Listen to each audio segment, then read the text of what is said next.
Buenos días. Eh, el tema que vamos a presentar es aneurisma tóraco-abdominal, experiencia en nuestra institución.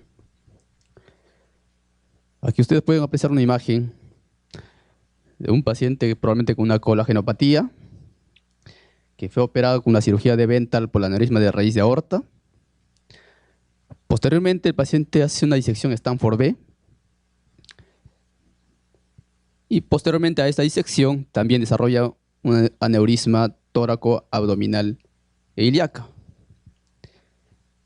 Y aquí pueden ver otra imagen donde el paciente ha sido tratado por una estrategia híbrida, donde se hace un tratamiento endovascular de la aorta torácica y un tratamiento convencional con reimplante de vasos viscerales en la parte de aneurisma de aorta abdominal. Es un caso que ha sido tratado en nuestra institución, que lo vamos a presentar posteriormente.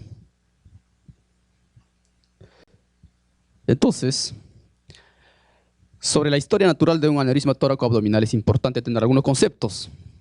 Por ejemplo, la tasa de crecimiento de la aorta aneurismática torácica es distinto en la aorta ascendente con respecto a la aorta descendente.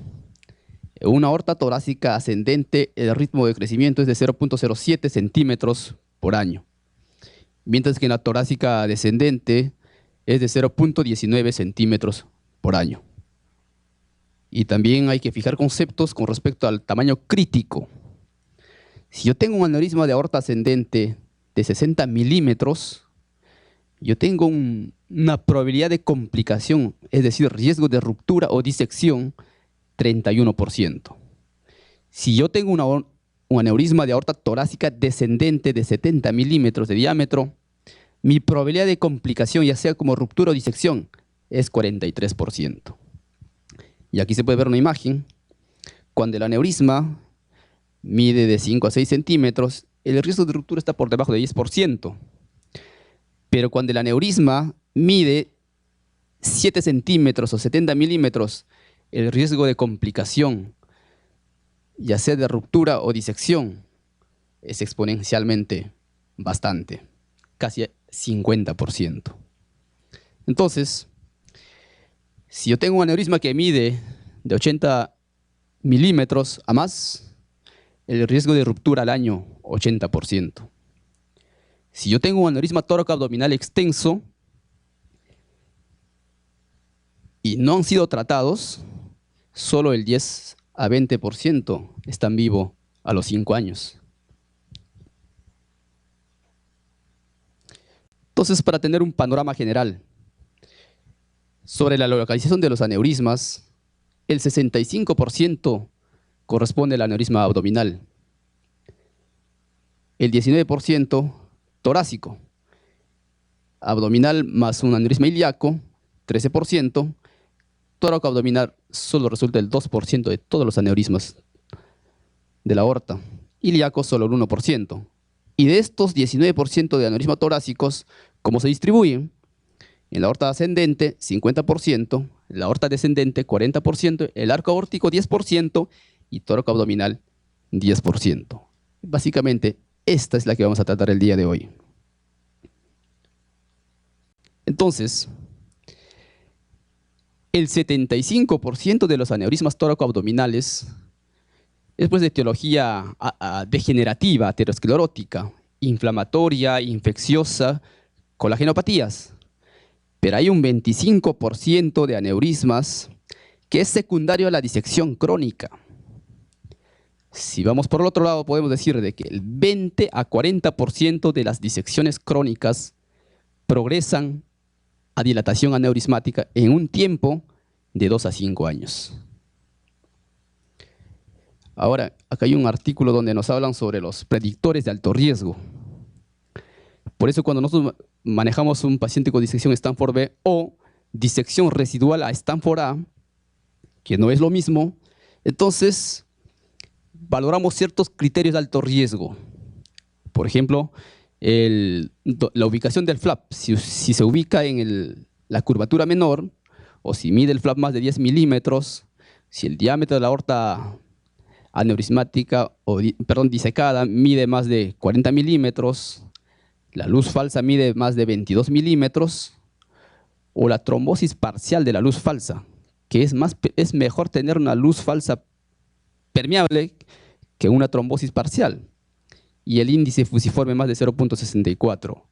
Si yo tengo 3 o más criterios de alto riesgo, estos pacientes deben ser tratados de una manera endovascular antes de tener diámetros aneurismáticos. Y es más, cuando se dilata la aorta torácica posterior a una disección, la que más se dilata es la aorta torácica descendente proximal, casi el 50%. Es decir, en este artículo habla que el 30% de las disecciones crónicas se dilatan y el 14% corresponde al aneurisma a la aorta torácica descendente proximal, 8% a la parte media, 4% a la parte distal y solo el 3% a la parte abdominal. Entonces acá tenemos la clasificación de Stanford para los aneurismas tóraco-abdominales. El tipo 1 es el aneurisma que involucra desde la subclavia hasta por encima de la arteria renal. El tipo 2, desde la subclavia hasta por debajo de las arterias renales, casi a la bifurcación de las ilíacas. El tipo 3, desde la sexta costilla y toda la aorta abdominal. Y el tipo 4 solo corresponde a la aorta abdominal, ya sea suprarrenal como infrarrenal. Y el tipo 5, desde la sexta costilla por encima de las arterias renales. Y de esto, con este gráfico podemos sacar provecho que las que más morbimortalidad tienen en el procedimiento de cirugía es esta tipo 1 y tipo 2, y que representan más del 50% de los aneurismas tóraco-abdominales. ¿Y por qué? Porque cuando se hace la cirugía o cuando el clampaje es más proximal de la aorta torácica descendente, está asociado a la isquemia medular y directamente asociado a la mortalidad, que es alta. En mejores centros estamos hablando que la mortalidad se acerca a los 40% y isquemia medular al 30%. Entonces, indicaciones para el tratamiento de aneurisma tóraco-abdominal. Tenemos la guía de 2014 y la guía europea de Sociedad de Cirugía Vascular. De las aortas torácicas descendente, si un paciente no tiene condiciones favorables para un tratamiento endovascular, entonces cuando tenga más de 60 milímetros, cirugía. Y si el paciente tiene condiciones anatómicas favorables para un tratamiento endovascular, suficiente con 55 milímetros por encima, debe tratarse este aneurisma de aorta torácica. Y si hablamos de aorta torácica abdominal, la indicación es por encima de 60 milímetros o cuando crece más de 10 milímetros por año o sea sintomático. Tal es así, cuando tengo un aneurisma, cuando crece por encima de 1 centímetro por año, ya debe considerarse como una inminencia de ruptura. Entonces, tenemos 3 alternativas de tratamiento: la cirugía abierta, la cirugía híbrida y el tratamiento endovascular. Tenemos un referente en la cirugía abierta, que es Joseph Coselli, un artículo donde presenta 3.309 cirugías de aneurisma tóraco-abdominal. Y mira estos resultados espectaculares. Una mortalidad operatoria 7%, paraplegia 2.9%, falla renal permanente 5.7%. Obviamente también la mortalidad se asocia de acuerdo al tipo del Stanford.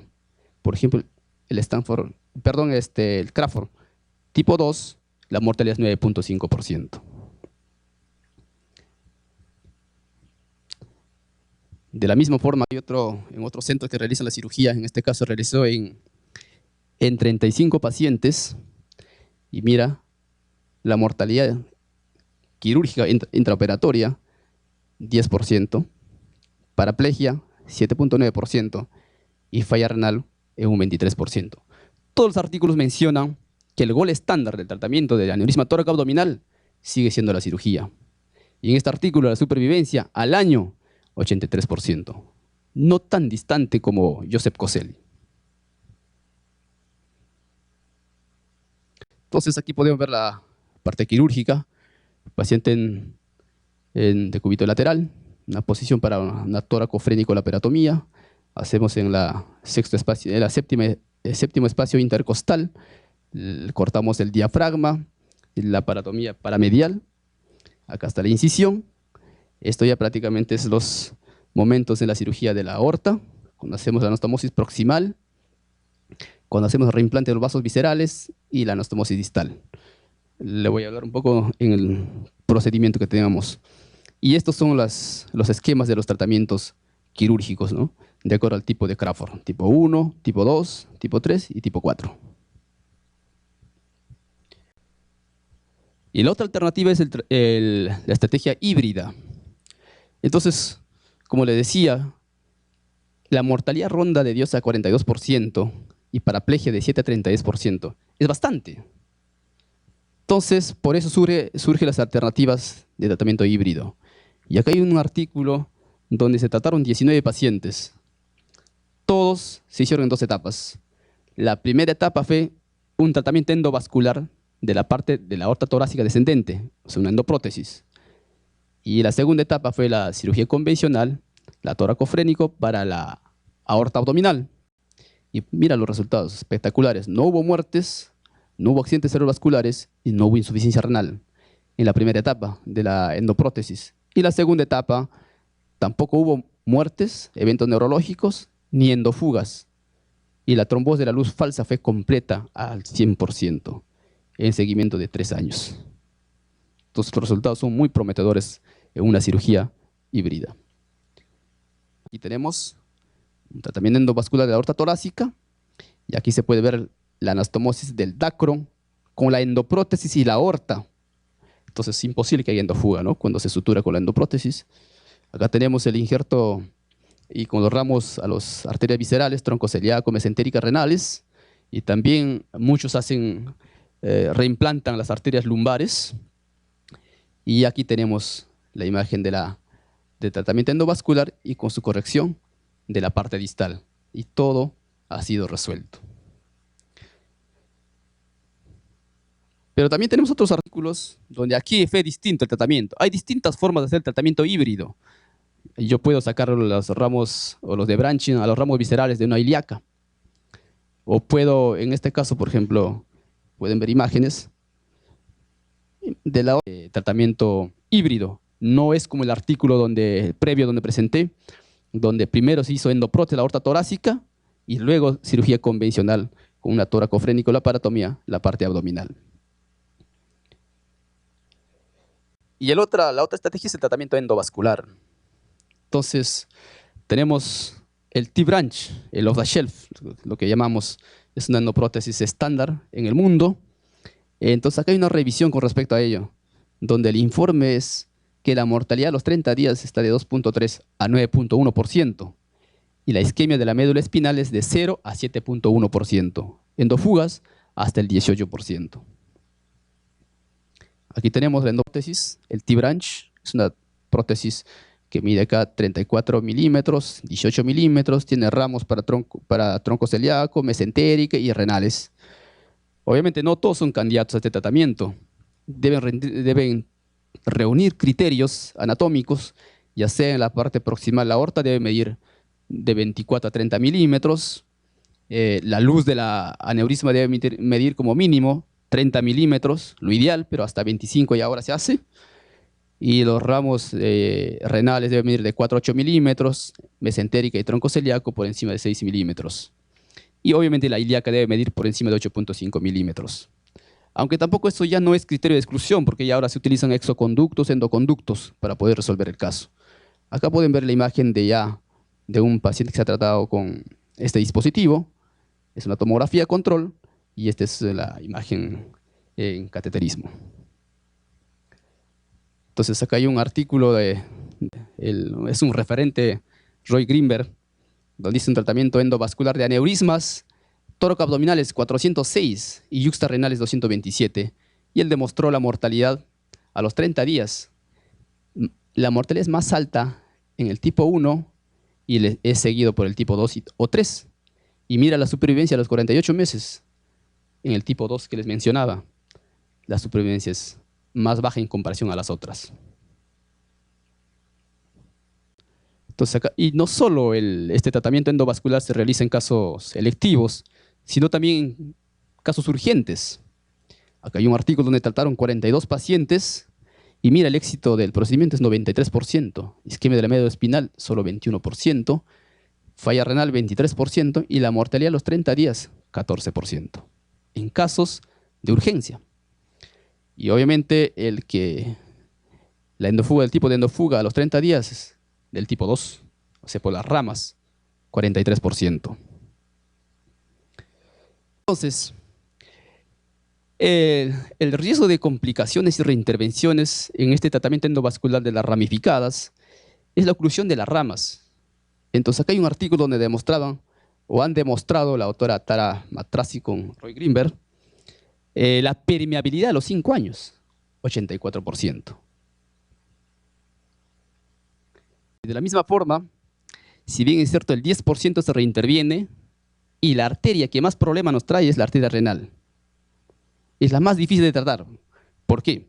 Por los vectores, por las angulaciones que presenta, por el diámetro, por la resistencia que presenta la arteria renal.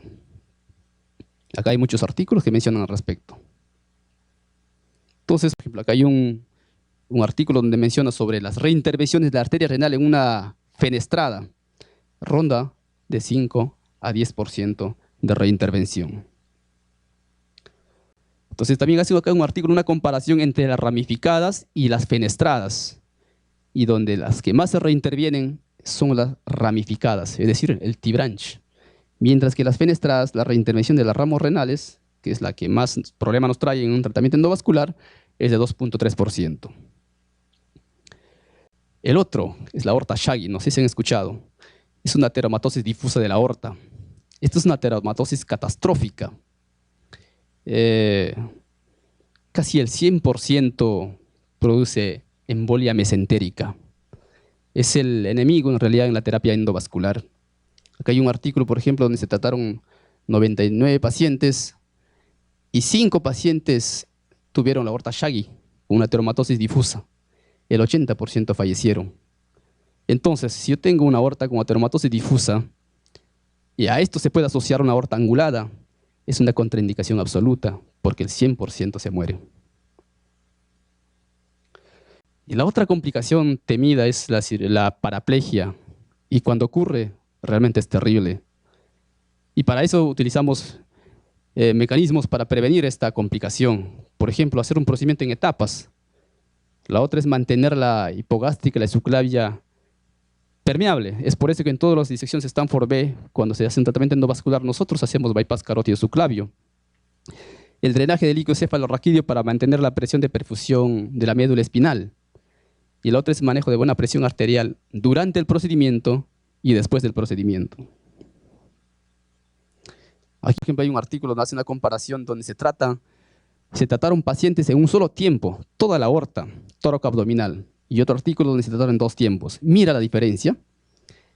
Cuando se trataron en un solo tiempo, isquemia de médula espinal 37%, y de estos se resolvieron solo 58%, y la mortalidad está cerca de los 20%.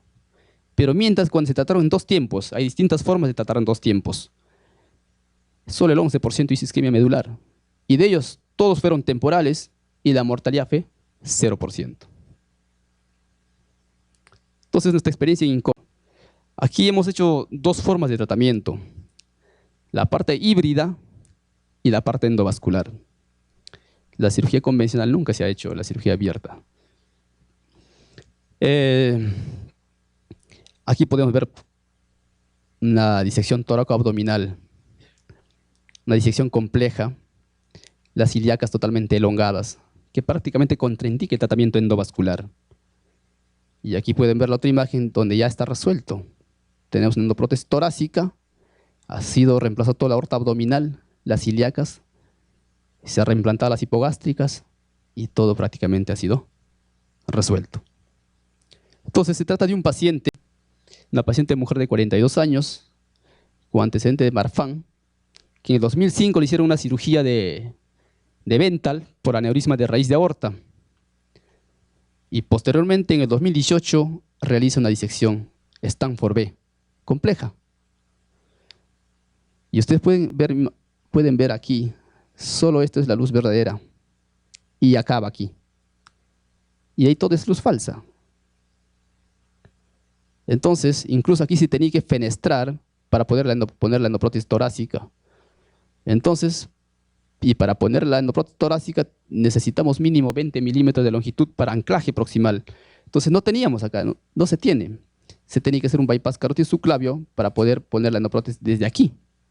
Inmediatamente después de la carótida se puso la endoprótesis torácica en primer tiempo y luego se hizo la cirugía convencional en el segundo tiempo. Entonces esto es el bypass carótido subclavio.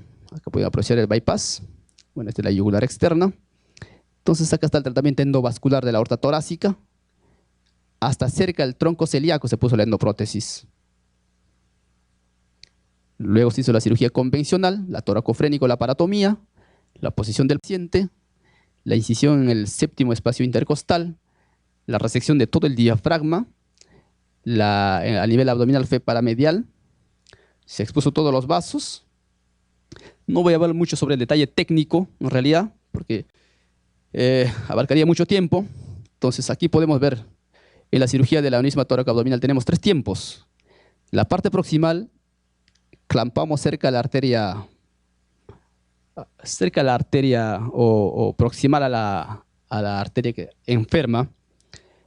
Se hace la anastomosis proximal. Mientras se hace la anastomosis proximal, prácticamente todo queda en isquemia, toda la aorta distal. Entonces, para eso tenemos alternativas, como la derivación izquierda, es llevar sangre de la aurícula izquierda hacia un rodillo y con el rodillo perfundir, ya sea la aorta distal o puede ser en la femoral. Entonces perfundimos a todo el cuerpo, a toda la aorta distal.